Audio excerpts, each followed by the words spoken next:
Começando mais um episódio do Allcast.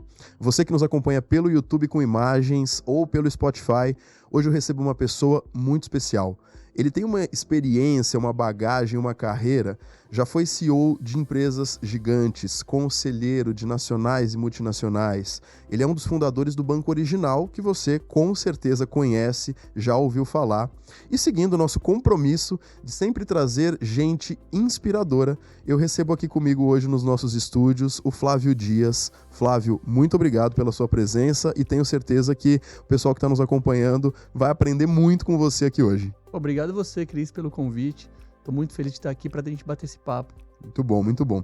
Cara, assim, eu poderia passar tranquilamente uns 15 ou 20 minutos só contando tudo que o que o Flávio tem no currículo. Sejam as empresas que ele presidiu, dirigiu, fundou, que ele aconselha.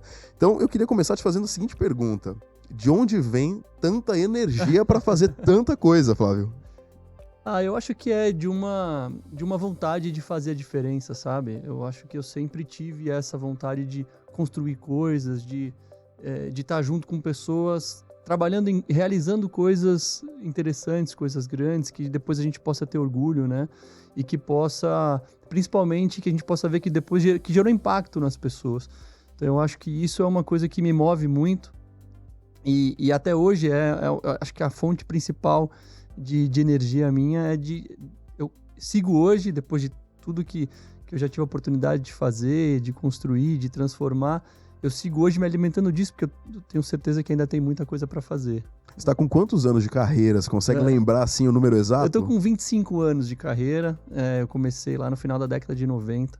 Legal. Puxa, eu estou ainda cheio de gás. Isso é muito bom, né? E, por exemplo, você foi CEO de empresas do porte de uma Via Varejo, Walmart, você hoje é conselheiro de gigantes, né? Leroy Merlin, Riachuelo.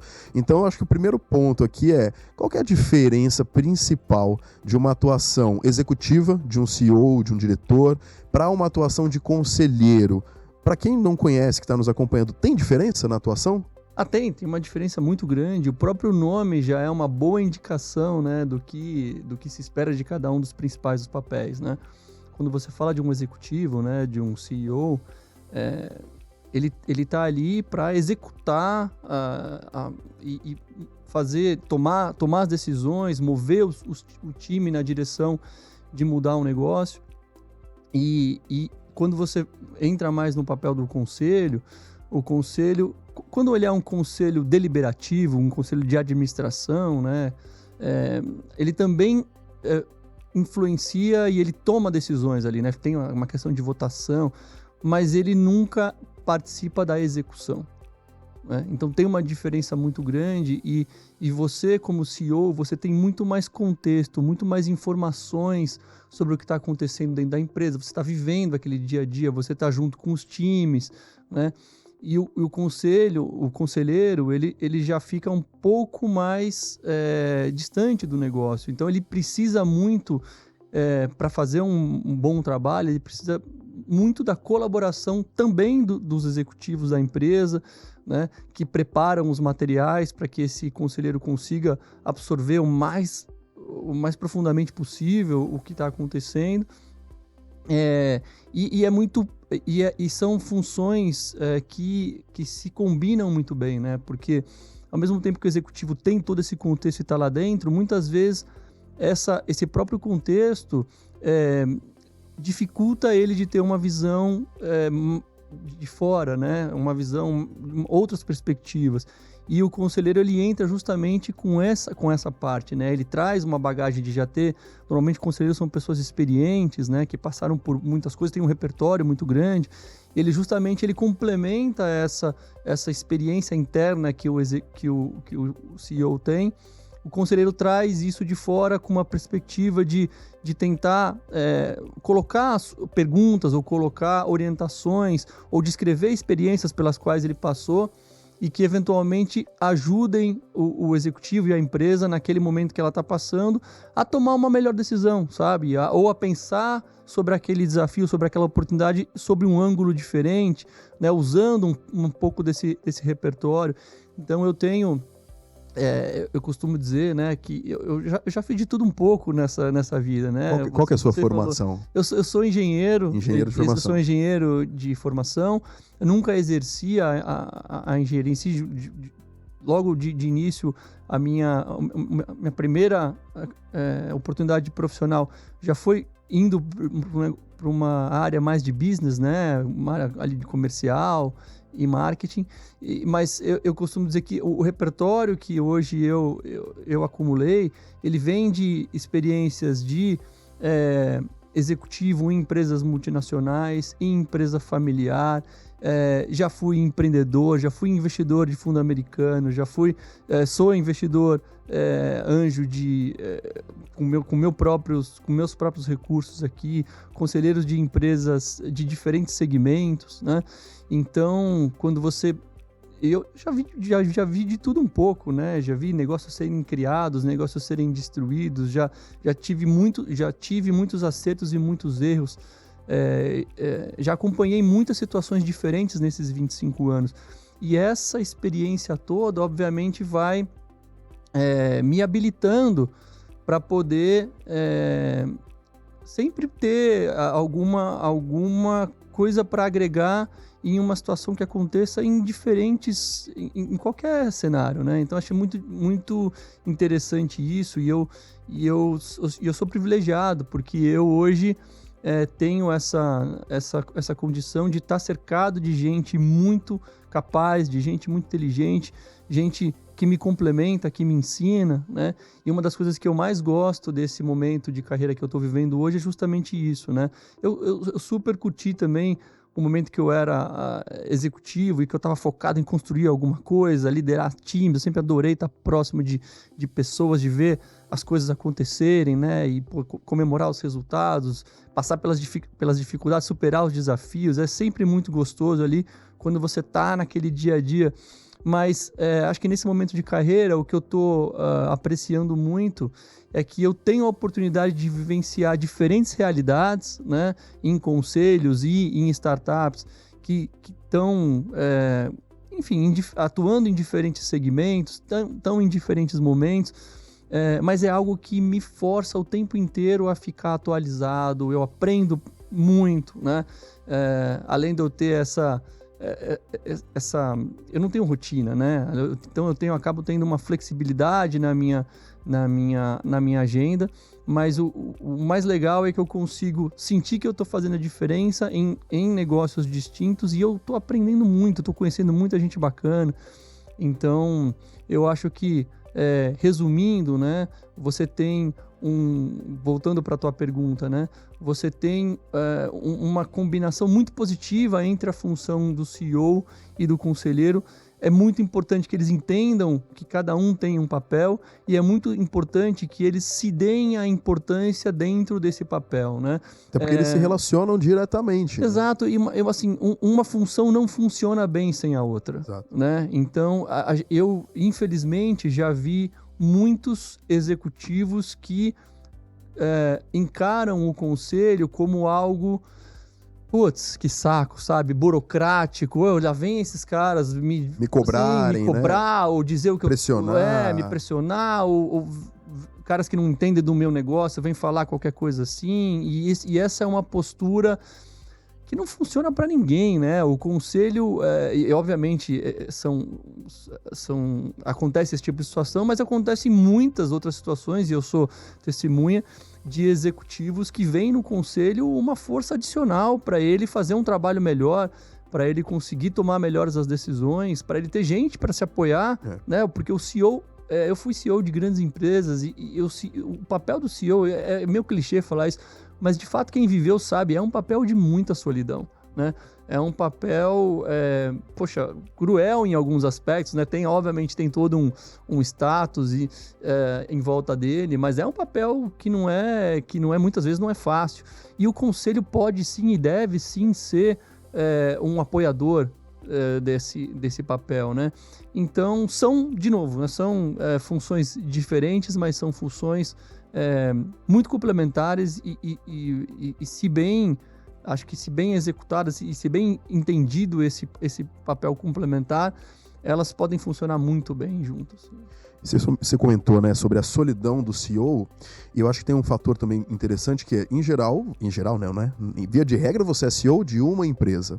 O conselheiro pode participar de diversos conselhos. Então é importante também até o fato de ele estar mais conectado com outros negócios, com outras oportunidades, para trazer para esse CEO, muitas vezes solitário, uma visão mais ampla do mercado, das oportunidades, da inovação. Faz sentido esse olhar de usar o conselho e os conselheiros como alguém que também vai te trazer novas visões e te abastecer de informações do mercado? Sim, sem dúvida nenhuma. Essa é uma das principais funções do conselho, né? O conselho, ele, assim, de uma certa forma, o executivo, ele tá ali no dia a dia da empresa, ele tá ali fazendo a venda do dia, do mês, olhando o trimestre. E um dos papéis muito importantes que o conselho tem é pensar no longo prazo da empresa, né? Ter uma abordagem estratégica, ter uma visão para os riscos que podem acontecer, que podem de alguma forma impactar a sustentabilidade do negócio no longo prazo, trazer justamente essas perspectivas sobre coisas que estão acontecendo de fora, que podem dar uma ideia para um novo modelo de negócio, que podem fazer uma nova associação, que podem trazer uma tecnologia disruptiva que vai, enfim, reduzir muito o custo de servir ou vai melhorar muito a experiência do cliente, né?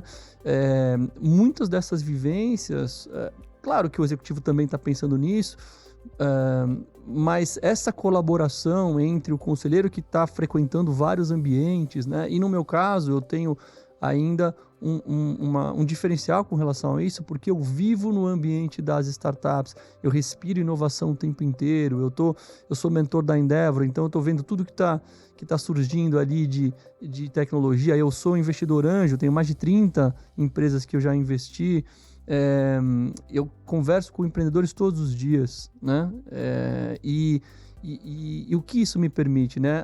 Me permite fazer muito a ponte entre esses dois mundos, né? O mundo dos desafios e das oportunidades que eu verifico nos conselhos, o que as empresas estão precisando, né? O que elas estão enxergando de oportunidade, o que elas estão tendo de dores, né? De problemas. E nas startups eu vejo as soluções para esses problemas e as alavancas para o aproveitamento dessas oportunidades surgindo com o desenvolvimento de novos produtos, de novas tecnologias, agora com AI, enfim, mas já foi o blockchain, já foi não, né? Continua sendo, mas mais para trás a internet e o mobile. Agora a gente está surfando aí a onda do AI, mas cada uma dessas ondas, ela começa e ela efervesce muito nesse mundo das startups. Então, eu tenho a oportunidade de frequentar esses dois mundos e eu faço muito matchmaking, né? Muitos encontros entre eles, né? Então, eu acho que essa é, sem dúvida nenhuma, uma faceta do conselho que pode fazer muita diferença nas empresas, né? Acho que especialmente nas empresas mais tradicionais, que por mais inovadoras que sejam, ainda tem alguns processos que podem ser um pouco mais burocráticos, você vivenciar o universo da startup, que cria a solução rapidamente para entregar, para testar, essa conexão deve ser fundamental para quebrar alguns paradigmas e acelerar alguns processos que, justamente por causa da tecnologia, podem ser mais rápidos, né? Ela é fundamental, Cris, e você tocou num ponto super, super importante, né?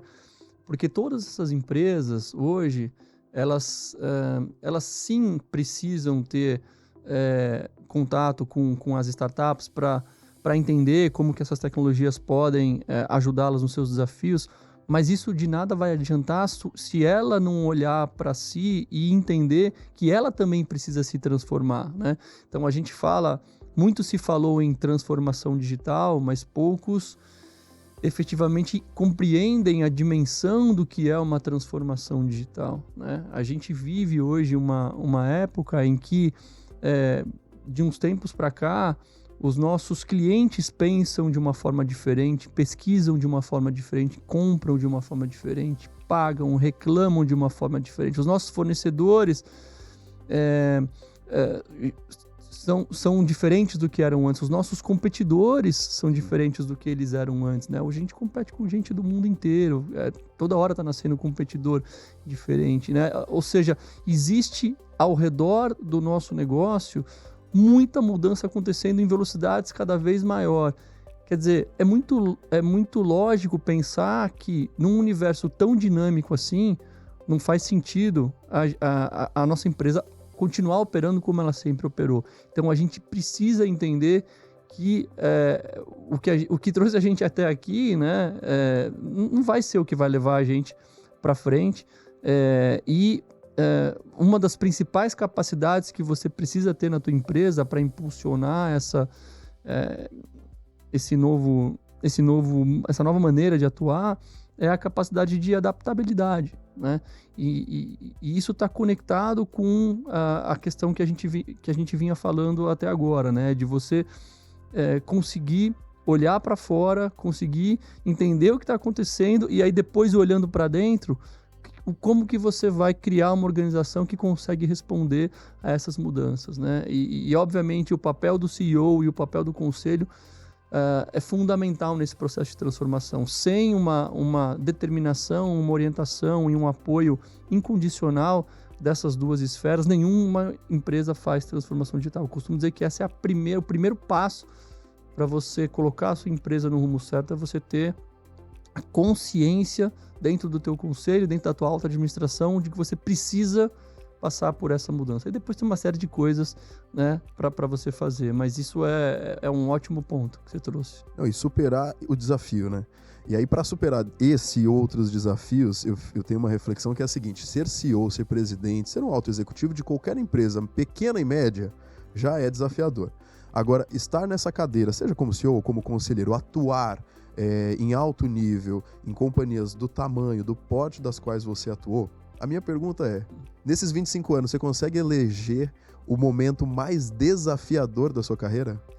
Olha, tem muitos momentos que eu gostaria de falar, assim, mas sem dúvida nenhuma, eu me lembro de alguns episódios que me marcaram, sabe? Por exemplo, Black Fridays. A Black Friday foi um negócio que praticamente surgiu. Eu me considero um dos precursores de trazer esse evento para cá. Eu lembro que eu estava no Walmart há já uns 12 anos atrás, isso, e eu lembro de falar com meus colegas lá nos Estados Unidos, de começar a entender o que era isso, e falar assim, por que a gente não faz um negócio desse aqui, né? E depois de alguns anos, isso tomou uma proporção gigantesca, e ao ponto que você consegue fazer em um dia a venda de um mês, praticamente. Às vezes um trimestre. Né? Assim, às vezes mais do que isso, né? Dependendo. E obviamente, quando você tem um evento como esse, o nível de preparação, de estresse, é muito grande. Então, eu me lembro, já uns anos mais para frente, em uma das empresas, a gente se mobilizando já nos últimos 6 meses, e aí na hora que vira a meia-noite, o site cai. No dia. E ninguém consegue acessar. E aí, sala de crise, e assim, esse foi um momento que eu lembro, que até a gente conseguir descobrir o que estava acontecendo. Super desafio. E você tem que tomar decisão, né? Vamos tirar, a gente está gastando milhões em publicidade. Nesse momento, a gente está pagando para o Google X milhões, X milhões não, mas talvez muito, nesse momento, alguns milhares de reais, e todo mundo que a gente está pagando está caindo num site que não, a gente está que não desperdiçando funciona, tudo isso, né? Então isso é um exemplo, mas tem várias outras coisas que você ali na hora, você tem que ir tomando decisão e juntando os times e pensando como fazer. Então foi um momento desafiador. Eu tive um outro momento que também foi muito, que me marcou muito, que foi por uma conjuntura de erros que aconteceram, um computador que tinha 400 peças no estoque que a gente queria se livrar, ele subiu com um preço errado no site e ele subiu sem a trava de estoque. Então, ao invés de ele ser vendido por 4.000, ele foi vendido por 400. E ao invés dele vender só as 400 peças, e eu ter um prejuízo só nessas peças, ele vendeu 30.000. Nossa!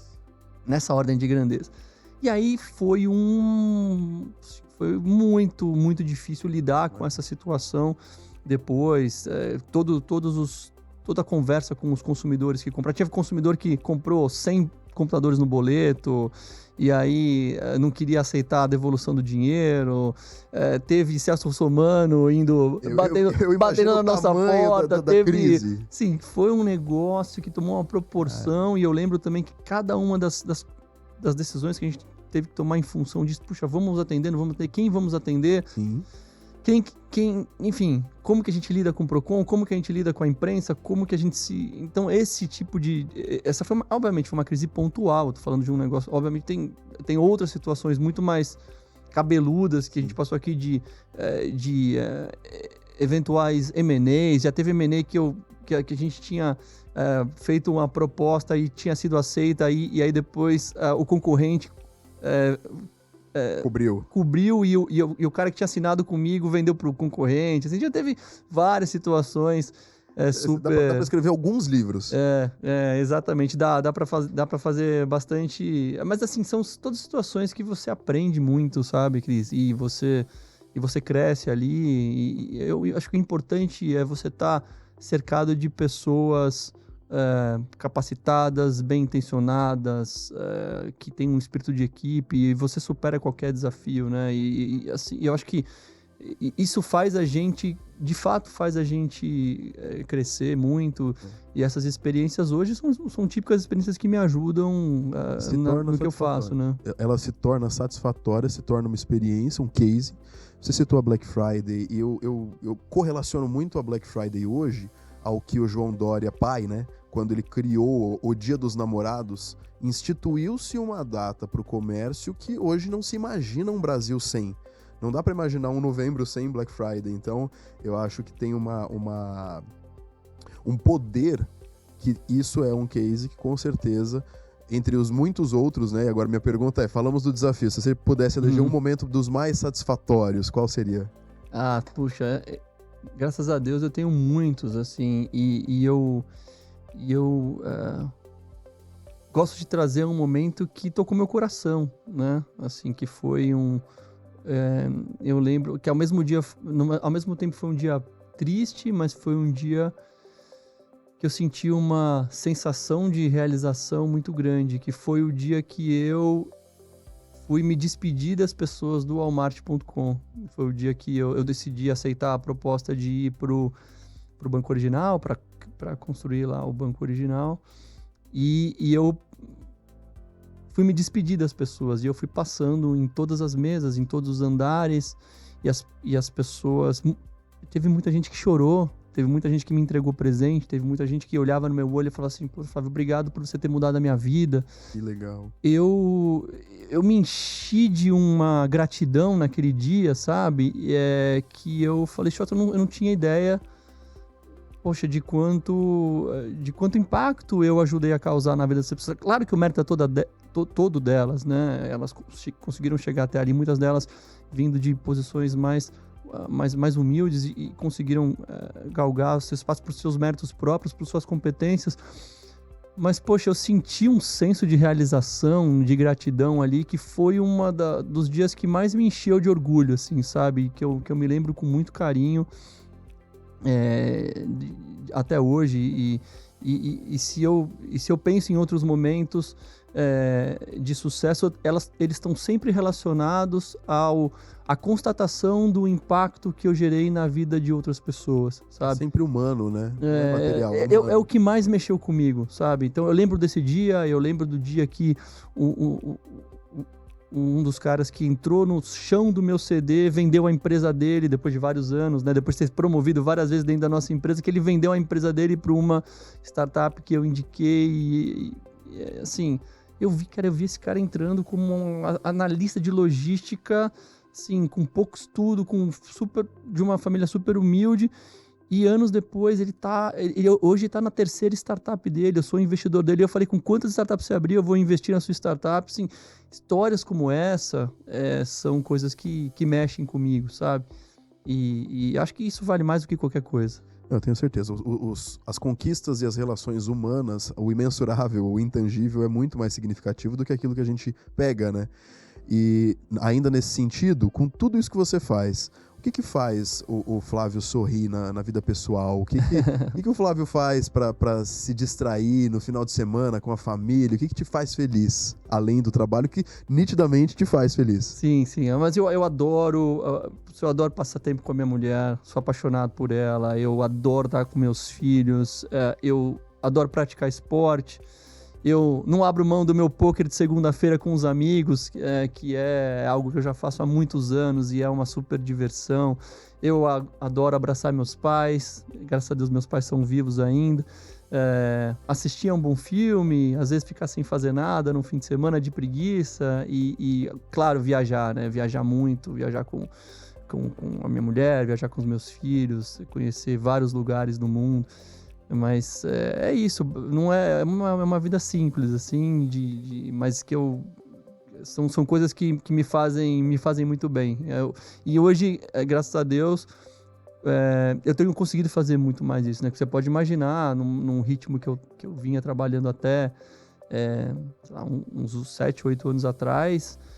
Assim, era de 12 a 14 horas por dia, era fim de semana, então eu tive que fazer sacrifícios, e eu não estou falando isso como algo reclamando ruim, né? de forma nenhuma, porque foi extremamente necessário fazer aquilo, e eu tava feliz, né? Na maior parte dos tempos eu estava feliz. Se eu falar que eu estava feliz todos os dias, eu estaria mentindo aqui, né? Mas eu estava muito ciente do que precisava ser feito, mas obviamente foram escolhas que tiveram um preço para mim, né? Eu tive pouco tempo com os meus filhos crescendo de estar ali todos os dias com eles, né? Claro que quando eu fazia valer o momento, aquela questão da qualidade, mas eu sentia a falta de poder estar mais com eles. E nesse momento eu já continuo trabalhando muito, continuo fazendo muita coisa. Tem semanas que eu, de fato, não consigo relaxar, mas a maioria das semanas eu consigo reservar tempo para essas coisas que eu te falei, né? O que faz... O que traz essa leveza necessária. Exato. E jogar beach tênis, que você nunca mais vai me convidar, né? E na última vez eu quase te ceguei. Não, foi legal, não, mas dentro dos esportes que eu adoro fazer, hoje eu tô gostando muito de jogar beach, a gente jogou junto lá, quando a gente se conheceu. Você me deu uma bolada no olho sem querer. Eu falei, eu sou tenista, beach tênis é pra brincar. Não, tá bom, sobrevivemos. Não, você foi bem. Pra quem jogou pela primeira vez, foi ótimo. Obrigado. Ô, Flávio, me conta uma coisa. Hoje, né, como é que você visualiza o Brasil, né, esse momento de negócios, de crescimento, de investimento, não só no Brasil e no mundo, porque o jeito de fazer negócios vem mudando, né? A gente tem elementos como a sustentabilidade, como a responsabilidade social, cada vez mais presentes no jeito de fazer negócios no Brasil e no mundo. Você visualiza o CEO Flávio de alguns anos atrás, o conselheiro Flávio de hoje e esse mercado, você vê muita mudança nos últimos 5, 10 anos? Acho que eu vejo muita mudança e a expectativa é que esse ritmo de mudança acelere cada vez mais, né? Então acho que essa é uma dimensão, né? Trazendo para a realidade do Brasil hoje, né? Eu acho que a gente vive um momento em que o setor de serviços vem de uma maneira geral com um ótimo desempenho, né? Eu acho que a gente tem um varejo saindo ainda, mas ainda enfrentando uma ressaca de pandemia, que foi um momento muito importante para o segmento, e que depois causou, junto com algumas outras coisas, mais uma situação contextual difícil de você ter. A gente, infelizmente, tem visto muitas cadeias tradicionais entrando em recuperação judicial, a gente viu muitas histórias acontecendo, e de fato o varejo está num momento de lenta recuperação, e obviamente você tem o agro e outras commodities voando, né? E isso como um todo, se a gente pega o cenário, né, a gente vê um país que está conseguindo crescer, que está conseguindo controlar a inflação, que tem juros altíssimos ainda, porém começando numa trajetória leve de vislumbrar alguma queda. No entanto, um país que tem...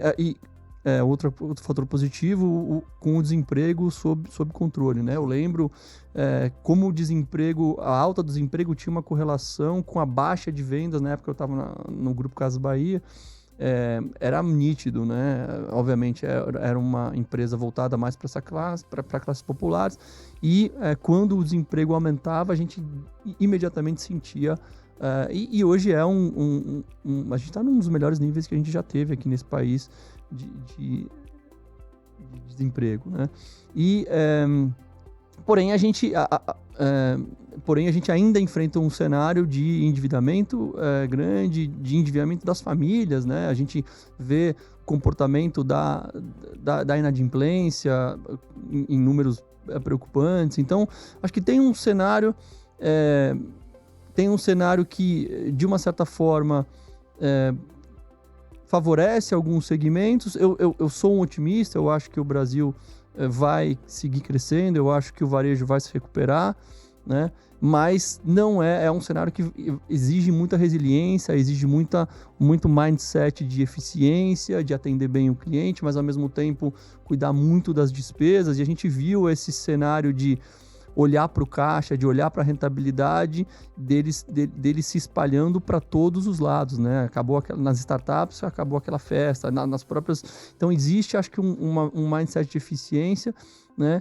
Que ao mesmo tempo ele convive com o que você estava trazendo anteriormente, que é um cenário onde a tecnologia entra como algo fundamental para que esses negócios consigam andar pelos próximos anos, porque eles consigam não só gerar novas experiências para o cliente, novos modelos de negócio, mas que também consigam usar essa tecnologia justamente para gerar mais eficiência.